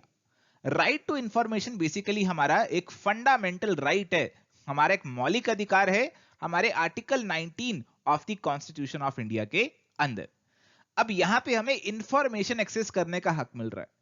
Information का मतलब है आपके सरकारी रिकॉर्ड्स, डॉक्यूमेंट्स, डाटा, यहाँ चाहे वो आपका इलेक्ट्रॉनिक फॉर्म में ही क्यों ना रखा गया हो, चाहे कंप्यूटर में क्यों ना रखा गया हो। तो हमारी जो पब्लिक अथॉरिटी है उन्हें यहाँ पे इंफॉर्मेशन प्रोवाइड करनी होगी। पब्लिक अथॉरिटी बेसिकली आपकी सरकार या सरकार से जुड़ी हुई कंपनीज हैं, एंटिटीज हैं, ऑर्गेनाइजेशंस हैं। ये कॉन्स्टिट्यूशनल भी हो सकती हैं, स्टैट्यूटरी भी हो सकती हैं, और हो सकता है कि इन्हें किसी नोटिफिकेशन के थ्रू कॉन्स्टिट्यूट किया जाए, सरकार के नोटिफिकेशन के थ्रू कॉन्स्टिट्यूट किया जाए, या फिर सरकार इनकी मालिक हो, इन्हें कंट्रोल करती हो, या फिर सब्सटेंशियल फाइनेंसिंग इनको सरकार से मिलती हो। तो ऐसी अथॉरिटीज को, ऐसी सरकारी एंटिटीज को अपने पास एक पब्लिक इंफॉर्मेशन ऑफिसर अपॉइंट करना होगा। तो ऐसे जो पब्लिक इंफॉर्मेशन ऑफिसर्स यहाँ पे अपॉइंट होंगे, उन्हें क्या करना होगा, उन्हें लोगों को जो इंफॉर्मेशन है, जो एप्लीकेंट है, उन्हें इंफॉर्मेशन प्रोवाइड करवानी होगी। तो यहाँ पे बात हो रही है राइट टू इंफॉर्मेशन। यहाँ पे क्या क्या राइट आपको दिए गए हैं? इंस्पेक्शन का राइट दिया गया, काम को, डॉक्यूमेंट्स को, रिकॉर्ड्स को इंस्पेक्ट कर सकते हैं, नोट्स उससे ले सकते हैं, सर्टिफाइड कॉपीज ले सकते हैं, सैंपल्स ले सकते हैं। तो ये सारे राइट आपको यहाँ पे दिए हुए हैं। और यहाँ पे आप अप्लाई करेंगे तो अब बताया गया कि अप्लाई करेंगे तो वहां पे आपको जो इन्फॉर्मेशन है विद इन 30 डेज प्रोवाइड कर दी जाएगी। आपकी एप्लीकेशन के 30 डेज में आपको इन्फॉर्मेशन मिल जाएगी। और अगर लाइफ और लिबर्टी से जुड़ा हुआ सवाल है तो उस केस में आपको 48 आवर्स में इंफॉर्मेशन दे दी जाएगी। और हाँ, ये बात यहाँ पे बताई गई है कि केवल जो इंफॉर्मेशन जो अवेलेबल है, जो एग्जिस्ट करती है रिकॉर्ड्स में, वही दी जाएगी। ऐसा नहीं होगा कि सरकार आपके लिए स्पेशल इंफॉर्मेशन क्रिएट करेगी, उस पर समय लगाएगी, टाइम लगाएगी, ऐसा नहीं किया जाएगा। देखो, एप्लीकेशन देंगे आप, यहाँ पे एप्लीकेशन के बेसिस पे आपको इंफॉर्मेशन मिलने वाली है। तो आपको बता दें, एप्लीकेशन का कोई प्रिस्क्राइब फॉर्मेट नहीं है। आप प्लेन पेपर पे भी अपनी एप्लीकेशन जो है यहाँ पे दे सकते हैं। और अब तो ऑनलाइन पोर्टल भी बना दिया गया है जहां पे आप अपनी एप्लीकेशन जो है वो दे सकते हैं। एप्लीकेशन फीस की बात करें तो एप्लीकेशन फीस आपकी केवल यहाँ पे ₹10 रखी गई है। और वो भी जो हमारे बीपीएल है, बिलो पॉवर्टी लाइन लोग हैं, उनके लिए निल रखी गई है ये आपकी एप्लीकेशन फीस। हाँ, इसके अलावा आपको कुछ और पैसे देने पड़ सकते हैं कुछ केसेस के अंदर, जैसे आपको फोटो कॉपीज वगैरह लेनी है तो उस केस में। और यहाँ पे ये बात भी ध्यान में रखने वाली है कि सरकार ने कुछ इंफॉर्मेशन को एग्जेम्प्ट करके रखा हुआ है कि उसे इस एक्ट के तहत डिस्क्लोज नहीं किया जाएगा। तो जैसे कोई इंफॉर्मेशन है इंडिया के सॉवरेनिटी, इंटीग्रिटी से जुड़ी हुई है, कॉन्फिडेंशियल इंफॉर्मेशन है, कोर्ट ने मना किया हुआ इस इंफॉर्मेशन को नहीं दिखाना, कोई लाइफ को इंडेंजर करती है लोगों की, पार्लियामेंट के जो प्रिविलेजेस हैं वो ब्रीच हो जाते हैं, तो कुछ ऐसी इंफॉर्मेशन को एग्जेम्प्ट किया गया है। और साथ ही साथ कुछ ऑर्गेनाइजेशंस को भी एग्जेम्प्ट किया गया है, जैसे हमारी जो इंटेलिजेंस एजेंसीज हैं, यहाँ पे इंटेलिजेंस ब्यूरो है, रॉ है, डीआरआई है, हमारी कुछ पैरामिलिट्री एजेंसीज हैं, BSF, ITBP, CISF, CRPF, NSG, Assam rifle, ये सारी ऑर्गेनाइजेशंस को भी एग्जेम्प्ट किया गया है। तो बेसिकली यहाँ पे आपके जो पब्लिक इंफॉर्मेशन ऑफिसर हैं उनको इंफॉर्मेशन प्रोवाइड करनी होती है एक्ट के अंदर। अगर वो इंफॉर्मेशन नहीं प्रोवाइड कर रहे या फिर आप उससे सहमत नहीं है तो आप अपील भी फाइल कर सकते हैं फर्स्ट एपेलेट अथॉरिटी को। और अगर आप यहां पे भी सहमत नहीं है तो फिर आप इंफॉर्मेशन कमीशन के पास जा सकते हैं। देखो, इंफॉर्मेशन कमीशन आपकी स्टेट लेवल पे भी बनाई गई है और सेंट्रल लेवल पे भी सेंट्रल इंफॉर्मेशन कमीशन आपकी दिल्ली के अंदर सेटअप की गई है। तो इंफॉर्मेशन कमीशन की अगर बात करें तो बेसिकली हमने यहाँ पे क्रिएट की है कि जो भी आपके अपील्स होंगे उनको हैंडल करेगी। और ये कोई कंप्लेंट्स हैं आपकी आरटी एक्ट से जुड़ी हुई, उनकी कंप्लेंट्स को भी रिसीव करेगी, इंक्वायर करेगी। सिविल कोर्ट की सारी पावर्स इसके पास होने वाली हैं। और इसके ऑर्डर्स के अगेंस्ट आपके पास कोई फॉर्मली अपील करने का हक नहीं दिया गया है। चलिए, सवाल है, what is the time limit within which an information is to be provided regarding the life and liberty of a person under RTI act 2005? देखो, यूजुअली जो आपको इंफॉर्मेशन दी जाती है 30 दिनों के अंदर दी जाती है, बट अगर किसी की लाइफ और लिबर्टी से जुड़ा हुआ सवाल है तो उस केस में आपका टाइम घट जाता है। 48 आवर्स के अंदर आपकी जो इंफॉर्मेशन है प्रोवाइड कर दी जाती है। और इसीलिए करेक्ट आंसर ऑप्शन नंबर 4 यहाँ पे आपका बनेगा। Arrange the following acts in ascending order as per their year of enactment. तो कौन सा एक्ट पहले आया उसे पहले लगा दीजिए, जो बाद में आए उनको बाद में लगा दीजिए। तो इन सभी कानूनों में से देखो, सबसे पहले जो कानून आया था वो था इंडियन कॉन्ट्रैक्ट एक्ट, जो कि आया था 1872 में। इसके बाद आया था नेगोशिएबल इंस्ट्रूमेंट्स एक्ट 1881। इसके बाद इंफॉर्मेशन टेक्नोलॉजी एक्ट 2000। और उसके बाद कंपटीशन एक्ट 2002 और आरटीआई एक्ट 2005, ये सबसे लास्ट में आया था। तो बिल्कुल उल्टी सीक्वेंसिंग हो गई, ई डी सी बी ए, यानी कि ऑप्शन नंबर 1 आपका करेक्ट आंसर यहां पे बनेगा। चलिए फ्रेंड्स, तो अब बात करते हैं जीएसटी यानी कि गुड्स एंड सर्विसेज टैक्स की। तो आपको पता होना चाहिए कि जो जीएसटी है ना, वो एक इनडायरेक्ट टैक्स है, जिसने पहले काफी सारे इनडायरेक्ट टैक्सेस जो हुआ करते थे, अब उन्हें अपने अंदर समा लिया है। एक डेस्टिनेशन बेस्ड टैक्स है, यानी कि अगर हरियाणा से सामान जो है वो महाराष्ट्र जा रहा है, तो महाराष्ट्र को जीएसटी मिलेगा। वैल्यू एडेड पे जो जीएसटी है वो पे किया जाएगा। तो जैसे यहाँ पे ए ने 100 का सामान 150 का बेचा, फिर 150 का सामान बी ने आगे 200 का बेचा, तो यहाँ पे बताया गया कि केवल जो आपकी वैल्यू एडेड है उसी पे यहाँ पे जीएसटी को लेवी किया जाएगा। अल्टीमेट इफेक्ट आपका वैल्यू एडेड पे ही आएगा, चाहे आप 100 पे लगाएंगे, 150 पे लगाएंगे, 200 पे लगाएंगे, पर पीछे का आपको जो टैक्स पे किया उसका इनपुट क्रेडिट मिल जाता है और अल्टीमेटली आप केवल वैल्यू एडिशन पे ही टैक्स पे कर रहे होते हैं। सो सीमलेस इनपुट टैक्स क्रेडिट एक बहुत मेजर फीचर है हमारे जीएसटी का। देखो, अगर इसके हिस्टोरिकल पर्सपेक्टिव की बात करें तो 2004 के अंदर केलकर टास्क फोर्स ने पहली बार जीएसटी लाने का आइडिया जो है वो मूट किया था, और फाइनली हमारा जो 2016 के अंदर कॉन्स्टिट्यूशन का 101 अमेंडमेंट एक्ट पास किया गया, हमारे संविधान के अंदर अमेंडमेंट लेकर आए, और 1 जुलाई 2017 से फाइनली हमारा जो जीएसटी है वो लॉन्च हो गया था, इंट्रोड्यूस हो गया था। देखो, जो इंडिया है ना, it works on dual GST model, यानी कि सेंटर और स्टेट दोनों जीएसटी लेवी कर रहे होते हैं। अगर तो हमारी इंट्रा स्टेट सप्लाई है, यानी कि हरियाणा से सामान हरियाणा में ही जा रहा है, तो उस केस में कौन से टैक्सेस आपके लेवी किए जाएंगे? सीजीएसटी प्लस एसजीएसटी लेवी किया जाएगा, सेंटर प्लस स्टेट टैक्स। अगर यूटी होती तो एसजीएसटी की जगह यूटी जीएसटी लगता। अगर इंटर स्टेट सप्लाई है, हरियाणा से महाराष्ट्र सामान जा रहा है, तो उस केस में आपकी सेंट्रल गवर्नमेंट आईजीएसटी लेवी करेगी, which will be equal to CGST plus SGST, और बाद में ये जो टैक्स है यहाँ पे आपकी स्टेट्स के साथ शेयर कर लिया जाएगा। यहाँ पे एक इंपॉर्टेंट कंसेप्ट है जीएसटी कंपनसेशन सेस का। देखो, जो जीएसटी है ना, एक बहुत ही मेजर रिफॉर्म है। अब जीएसटी ने क्या किया, यहाँ पे जो अलग अलग टैक्सेस थे उनको अपने अंदर संभाल लिया। पहले हमारी जो स्टेट्स हैं बहुत सारे टैक्सेस लगाती थी, जैसे यहाँ पे देखो, जीएसटी ने ये सेंट्रल टैक्सेस को सब्स्यूम किया, excise duty, service tax, countervailing duty, central sales tax, और ये स्टेट टैक्सेस को सब्स्यूम किया, वैट, कुछ केसेस में entertainment tax, tax of lotteries, luxury tax, entry tax, इनको जो है सब्स्यूम कर लिया। तो अब जो स्टेट्स हैं उनको हो सकता है कुछ नुकसान हो जाए, पहले वो टैक्स लगाती थी और पैसे इकट्ठे कर लेती थी, बट यहाँ पे अब स्टेट्स टैक्स नहीं लगाएंगी, सेंटर टैक्स लगाएगा, जीएसटी इकट्ठा करेगा, स्टेट्स के साथ शेयर भी करेगा। तो स्टेट्स को नुकसान ना हो जाए, इस वजह से हमने एक कंपनसेशन सेस का फंड क्रिएट किया है। कंपनसेशन सेस हम लेवी करने वाले हैं। तो यहाँ पे जो हमारी लग्जरी गुड्स हैं या फिर डीमेरिट गुड्स है, जिनकी कंजम्पशन को हम प्रमोट नहीं करवाना चाहते, उनके ऊपर अलग से कंपनसेशन सेस चार्ज किया जाता है। जैसे पान मसाला, टोबैको, मोटर कार, इनके ऊपर कंपनसेशन सेस भी लेवी किया जाता है, और इस सेस का पैसा स्टेट्स को दिया जाता है उनकी रेवेन्यू शॉर्टफॉल की भरपाई को पूरा करने के लिए। देखो, जो जीएसटी है ना, it is levied on all goods and services, सभी गुड्स और सर्विसेज पे आपका ये जीएसटी लेवी होता है, एक्सेप्ट कुछ हैं जिन पे लेवी नहीं होता, जो कि जीएसटी के एम्बिट से बिल्कुल बिल्कुल बाहर ही हैं। इन पे पुराना टैक्सेशन सिस्टम ही अभी भी चल रहा है। तो आपका जो एल्कोहलिक लिकर है ह्यूमन कंजम्पशन के लिए, पेट्रोलियम है, क्रूड है, डीजल है, पेट्रोल है, एविएशन टर्बाइन फ्यूल है, नेचुरल गैस है, तो ये अभी पुराने रिजीम के अंदर ही चल रहे हैं, इनके ऊपर अभी जीएसटी चार्ज नहीं किया जा रहा। तो ये भी आपको पता होना चाहिए।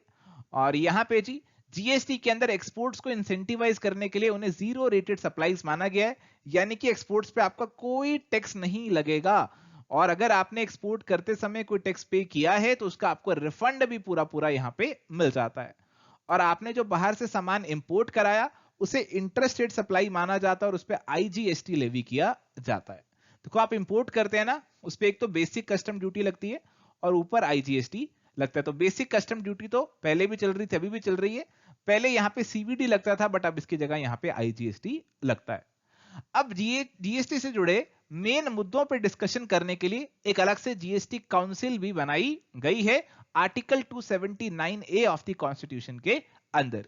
इस काउंसिल के हमारे जो चेयरमैन होते हैं वो यूनियन फाइनेंस मिनिस्टर होते हैं, और इसके अगर हम मेंबर्स की बात करें तो स्टेट के जो आपके फाइनेंस के मिनिस्टर्स हैं, रेवेन्यू के मिनिस्टर्स हैं, वो इसके मेंबर्स होते हैं। और यहाँ पे इसके अलावा जो हमारे सेक्रेटरी रेवेन्यू है वो इसके एक्स ऑफिशियो सेक्रेटरी होते हैं। तो जीएसटी काउंसिल में जो डिसीजंस वगैरह हमारे लिए जाते हैं, it is taken by a majority of not less than 3/4 of the weighted votes of the members present and voting, यानी कि 3/4 वोट से यहाँ पे कोई भी डिसीजन लिया जाता है। और यहाँ लिखा जी 3/4 ऑफ द वेटेड वोट्स, तो यहाँ पे सेंटर और स्टेट्स के वोट्स को अलग अलग वेटेज दी जाती है। सेंटर के जो वोट्स हैं उनको 1/3 वेटेज दी जाती है और स्टेट्स के जो वोट्स हैं उनको 2/3 वेटेज दी जाती है। What are the GST rates applicable after 22 September 2025? तो जनाब 22 सितंबर 2025 एक इंपॉर्टेंट डेट है जीएसटी के कॉन्टेक्स्ट में, क्योंकि यहां से आपके रेट्स में एक बहुत इंपॉर्टेंट चेंज आ गया था और आपके जो रेट्स है उनको रीस्ट्रक्चर कर दिया। और आपका जो बेसिकली यहाँ पे 12% और 28% का रेट है ना, उसे खत्म कर दिया। ये बी और डी वाले तो खत्म हो गए, ए, सी और ई केवल यही तीन रेट्स अब हमारे पास रह गए थे, 5, 18 और 40। So correct answer is going to be option number 3। चलो अगला सवाल, which of the following are taxes GST applicable in case of supply of goods? West Bengal से चंडीगढ़ और पुडुचेरी से चेन्नई। देखो अगर आप जीएसटी लॉ के अंदर सामान भेज रहे हो तो दो चीजें देखनी पड़ती हैं कि क्या वो इंट्रा स्टेट है या फिर वो इंटर स्टेट है। इंट्रा स्टेट मतलब with in the same state आप यहां पे सामान भेज रहे हो। आपने पंजाब से पंजाब में भेजा, दिल्ली से दिल्ली में भेजा, डेट इज इंट्रा स्टेट। और इस केस में आप क्या चार्ज करते हो? सीजीएसटी चार्ज करते हो और एसजीएसटी यानी कि जो स्टेट का टैक्स है वो चार्ज करते हो। अगर इंटर स्टेट हो तो आप आईजीएसटी लेवी कर देते हो। तो पहले केस में वेस्ट बंगाल से चंडीगढ़ सामान भेजा तो बिल्कुल इंटर स्टेट है, तो लेवी होगा आईजीएसटी। दूसरे केस में पुडुचेरी से चेन्नई भेजा, अगेन इंटर स्टेट है, तो यहां पे भी आपका आईजीएसटी ही लेवी होगा। और इसीलिए अगर हम आंसर की बात करें तो ऑप्शन नंबर 2 हमारा आंसर बनेगा, जिसमें 1 और 2 दोनों आईजीएसटी यहां पे आ जाएंगे। अगर आप यहां तक इस वीडियो में बने हुए हैं तो आपका बहुत बहुत शुक्रिया। उम्मीद करता हूं आज के सेशन से आपको कुछ सीखने को जरूर मिला होगा। जाते जाते इस वीडियो को लाइक जरूर करना और चैनल को सब्सक्राइब जरूर करना, ताकि आगे ऐसे और वीडियोस भी आपको मिल सके। यहाँ पे इस सेशन को एंड करते हैं, मिलेंगे नेक्स्ट सेशन में। Till then good bye, take care, all the best.